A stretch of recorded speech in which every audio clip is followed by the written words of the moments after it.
Hello, everyone, and welcome to the Unofficial Cricket Show. I'm your host, Vivek Nanda. And what did we just witness? Oh, no, Pakistan, no! Oh my God. So, another upset in this World Cup. Pakistan versus Zimbabwe.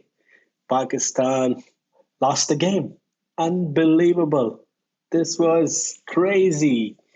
And this game just I don't understand. I don't have words how this happened. After looking at the India Pakistan game where Pakistan played so well, even though lost to India, I wasn't expecting a defeat while chasing a target of 131 runs. This is really shocking. I am I am surprised. I'm really surprised. Well, it happened. This is not the first time. There have been surprises in this World Cup. So let's start with Zimbabwe's inning. So Zimbabwe batted first. They scored 130 for 8. Uh, and in the beginning, Zimbabwe had a good start, and they were playing, pretty well. They actually were going with 10 and over, and they lost their first wicket at 42 run. So Zimbabwe got a flyer start, let's say that. There were few boundaries hit, but they lost their first wicket, which was Craig Irwin, the captain, gone 19 on 19 by Harris Roth. Obviously, Harris Roth continues to impress me in this World Cup, and he's such a good bowler. And he got the captain, Irwin, and 42 for 1. It's the end of fifth over. And then in the very next over, the next wicket falls, which is Mohammad Wasim comes in. He takes LBW. The opener, Wesley, is gone. 17 runs, 13 balls. Look, this is the sixth over now. And then after that, basically Zimbabwe kept losing continuous wickets. They were scoring some runs, but they were 64 for 3, then 95 for 4. And then the crazy thing happened. On 95, Pakistan bowlers were picking up wickets like anything. First, it started with Shadab. Shadab really picked up first Sean Williams, who was 31 of 28 balls. After that, Shadab got Regis Chakabwa, who is the wicket keeper, and Babar taking an amazing catch. And after that, Mohammad Wasim comes into play. But what happens is Zimbabwe is 95 for 4, 14th over, then 95 for 5, 95 for 6, 95 for 7, collapse. But somehow, Zimbabwe, Ryan Burrell, and Bradley Evans trying to keep the innings together and go and take it deep to the 20th over. And then in 20th over, Bradley Evans is bowled by Mohammad Wasim, and Ryan Burr remains not out at 10. Bradley Evans got out on 19 on 15 balls, and Zimbabwe scores 130 for 8. If you think about it, Mohammad Wasim bowled super well, 4 wickets, 24 runs. Harris Roth for his 4 overs, 1 maiden, 1 wicket and 12 runs, and Shadab, as usual, economical, 4 overs, 23 runs, 3 wickets. So at halftime, if I was Pakistan, I would go very confident into the second part of the game and go to bat, which is when Pakistan comes, Rizwan and Babar should be fully confident to take this game all by themselves. But this is not how it pans out. Seems like Babar and Rizwan both struggling with the bounce and pace of Zimbabwe bowler. Actually, the length. Length was really awesome. They were bowling really good, Zimbabwe Pacers. And then in the fourth over, Bradley Evans get Babar Azam, and Babar trying to basically opens up Babar, and Babar gets a nick off his bat flying, and Ryan Burrell taking a straight easy catch, and Babar is out at 4 after playing 9 balls. On the other end, Rizwan trying to basically play it. He gets one nick on the upper end of the bat. The ball flies and it goes six behind wicket keeper. Huge.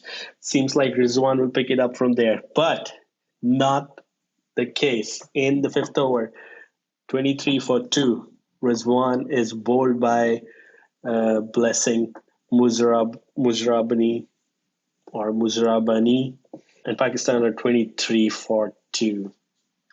After that, Shan Masood comes in. He tries to steady the ship as he's known for. I feel like now he has a reputation for that. And Iftikhar and Shan trying to do the same what they did versus India. But this time, Iftikhar is out in eighth over, 36 for 3 Pakistan. And now Shadab Khan walks in. But Shadab doesn't last too long. Shadab is out after hitting a six. Shadab is 17 runs from 14 balls out on Sikandar Raza's ball. Sean Williams takes a brilliant catch, and it is Pakistan 88 for 4 in the 14th over. Very next ball, the first ball, Heather Ali plays it, and it's LBW. Sikandar Raza gets Heather Ali. There are big questions on Heather Ali. He was first ball duck versus India, I think, or at least a duck for sure. And again, a duck here. And I've seen him even on the fielding. He's not the best of the fielders either. So his possession is really questionable in this Pakistan lineup. I almost feel like Fakhar Zaman is much better batsman, and maybe Fakhar Zaman needs to come in and open the batting, and Babar needs to go down one and come one down to steady the ship. So you can have Mohammad Rizwan and Fakhar opening the batting, then bring in Babar Azam, then Shan, then Iftikhar, then Shadab. You don't need Heather Ali then, and Muhammad Nawaz, and then bring your bowlers. So that for me is much better Pakistan batting lineup. It brings more stability to the Pakistan lineup versus, quite honestly, like Pakistan needs to learn from India. India used to do that. There was an opportunity for Kohli to open the batting because when he was playing so well in the IPL as an opener for RCB, and Indian team could have easily made him the opener. But India team knows they need someone at one down to steady the ship and take the innings. And he took up that role. I think Babar needs to do that, considering how Pakistan's batting has been panning out. Let Rizwan and Fakhar or someone else need to open, and then Babar needs to come one down, and then Shan, then Iftikhar, then Shadab, and then your Nawaz or other bowler starts. So that's my really hope. If Pakistan can make that change, that will be much, much better. And then, of course, the match goes to the last over. Nawaz is batting, and it's 3 runs are needed on 3 balls, but somehow they don't get a run. And then the second last ball, Nawaz trying to clear the field is out, and then the last ball they need 2 runs, and I think still need 3 runs, and they run one, and then they're 1 run behind and lost the game with 1 run. Basically, really heartbreak.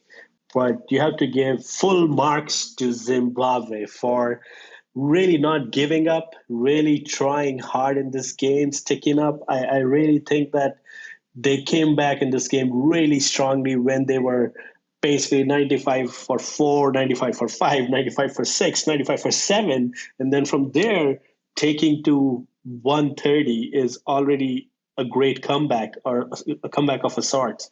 And then from there on, just playing on their strength, focusing on tight fielding, their good pace length bowling, and then relying on Sikandar Raza, who bowls very tight line as a spinner, took 3 wickets.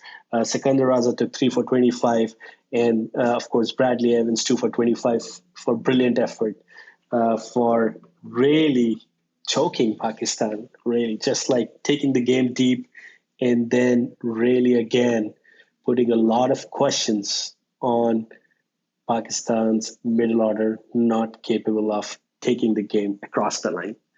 Speaking of Shaheen Afridi, he balled 4 overs 29, no wickets. It seems like he's still not in his full rhythm.